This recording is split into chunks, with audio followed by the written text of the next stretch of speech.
봄을 알리는 절기인 입춘과 우수가 지나면서 따뜻한 봄바람이 기다려지는 계절입니다. 하지만 이맘때가 되면 항상 춘곤증이라는 반갑지 않은 손님도 찾아오는데요. 오늘은 춘곤증을 이기는 방법에 대해서 알아보겠습니다. 인제대학교 서울백병원 가정의학과 전문의 허양임 교수와 살펴봅니다. 안녕하세요.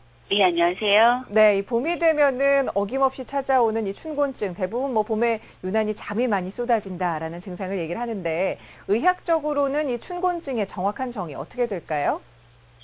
사실 따뜻한 바람이 불어오는 봄이 되면 자꾸 피곤하고 오후만 되면 졸리다 이렇게 얘기하는 분들이 참 많아지는데요. 이런 춘곤증은 이제 많은 분들이 겪게 되는 현상이지만 사실 의학적으로는 질병으로 규정하는 의학 용어는 아닙니다.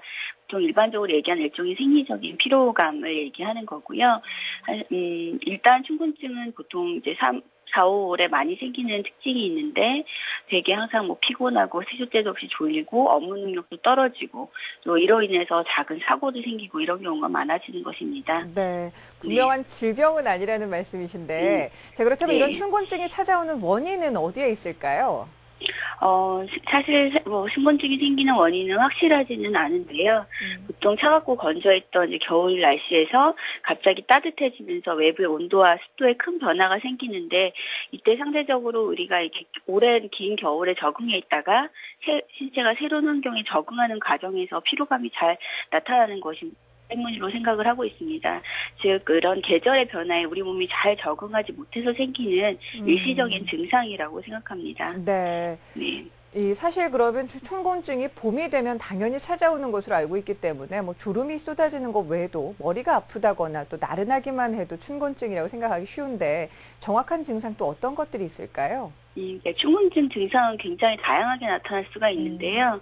말씀드렸던 피로나 졸음, 집중력 저하, 권태감, 나른하고 업무 능력도 떨어지고 의욕도 저하되는 것들이 이제 특징적인 증상입니다. 또 이런 것뿐만 아니라 손발이 저리다고 한다든지 두통이나 불면증, 현기증, 또 식욕부진이나 소화불량 등의 증상으로 나타나기도 합니다. 특히 해서 만약에 봄이 자꾸 피곤하고 주간 졸림이 특히 심할 때는 우리가 이제 춘곤증을 생각해 볼 수가 있겠습니다. 네. 계절적으로 이런 증상 당연한 거다. 잠깐 찾아왔다 사라지면은 다행이겠지만 오랫동안 좀 계속될 경우에는 적절한 대처법도 필요할 것 같은데 어떻게 하면 좀 이것을 현명하게 이겨낼 수 있을까요? 네, 춘곤증을 이기는 방법도 이제 다른 계절의 건강관리 방법하고 특별히 많이 다르지는 않은데요. 우선은 영양 보충을 충분히 하는 것이 중요합니다. 편식도 피하고 아침 식사를 규칙적으로 하는 것도 권하고 있고요. 또 봄나물을 포함해서 음식을 골고루 섭취하는 게 좋습니다. 봄철에는 아무래도 상대적으로 이제 야외 활동도 많아지고 하면서 신진대사도 왕성해지는데요. 따라서 이런 비타민이나 영양소 요구량이 증가하게 되기 때문입니다. 그래서 신선한 채소나 과일을 많이 섭취하는 것이 도움이 될 것 같고요. 특히나 비타민 C나 B가 많은 음식을 먹는 것이 중요한데 비타민 B는 콩이나 현미, 보리 같은 잡곡에 많이 들어있고 비타민 C는 냉이, 달래 같은 봄나물이랑 야채나 과일에 많이 있기 때문에 이런 식품을 잘 섭취하는 것이 중요할 것 같습니다. 또 두 번째로는 규칙적인 운동이 필요하겠는데요.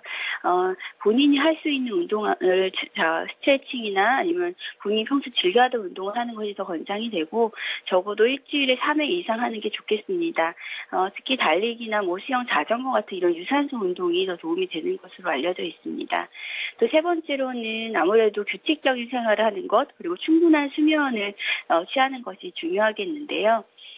잠드는 시간이 다르더라도 아침 기상 시간을 일정하게 유지하는 것이 수면 패턴을 유지하는 데 매우 중요하겠고요. 많이 낮에 주간 졸림이 있을 때는 잠깐 눈을 붙이는 것도 좋겠지만 낮잠을 20분 이상 자게 되는 것은 권하지 않습니다. 낮잠을 많이 자게 되면 오히려 몸이 이 생활에 적응하는 데도 힘들 수가 있고 또 밤에 잠이 잘 오지 않아서 다음날 더 피곤해질 수 있기 때문이고요. 또 만약에 밤에 이렇게 잠이 잘 오지 않을 때는 내가 왜 잠이 안 오지라고 하는 생각에 너무 집착하거나 걱정하지 말고 잠자리에서 벗어나서 다른 일을 하다가 졸려올 때 침대에 들어가는 방법도 좋은 방법입니다. 그리고 또 아무래도 봄철에는 이사나 새로운 학교에 간다든지 이런 직장을 옮긴다든지 이런 환경의 변화가 많기 때문에 스트레스를 많이 받는데요. 이런 스트레스를 잘 해결할 수 있는 본인만의 방법을 찾는 것도 중요할 것 같습니다. 네.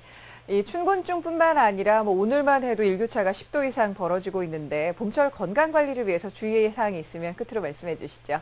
네, 모든 봄에 이제 생기는 피로를 춘곤증 때문이다 이렇게 하는 것은 적절하진 않고요.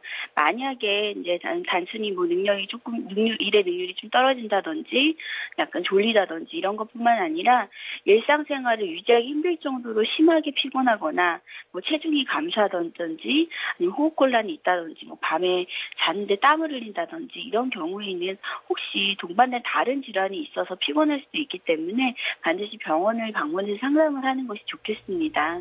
네. 자, 오늘 말씀 잘 들었습니다. 고맙습니다. 네, 감사합니다. 네, 지금까지 춘곤증과 봄철 건강 관리에 대해서 인제대학교 백병원 가정의학과 전문의 허양임 교수와 함께했습니다.